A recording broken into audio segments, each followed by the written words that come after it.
লড়াই করতে চাইলে রাজপথে ঘোষণা দিয়ে আসার আহ্বান জানান বাংলাদেশ খেলাফত আন্দোলনের আমির মাওলানা মামুনুল হক। নবীগঞ্জে অনুষ্ঠিত এক নির্বাচনী সমাবেশে তিনি এসব কথা বলেন। এ সময় তিনি হুঁশিয়ারি দিয়ে বলেন, যদি কোনো মা বোনের হিজাব নিয়ে টানাটানি করার দুঃসাহস দেখানো হয় তাহলে দেশে যে আগুন জ্বলবে সে আগুন নেভানোর সাধ্য কোনো শক্তির নেই। ধর্মীয় মূল্যবোধ রক্ষায় সবাইকে ঐক্যবদ্ধ থাকার আহ্বানও জানান তিনি।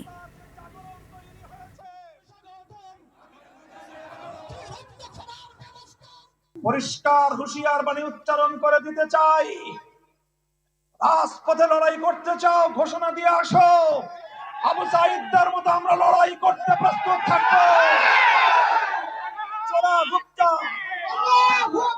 চোরাই পথে আমার মায়েদের গায়ে, আমার বোনদের গায়ে, আমার কোন কন্যার হিজাব নিয়ে যদি টানাটানি করবার চেষ্টা করো, বিদ্রোহের আগুন জ্বলবে।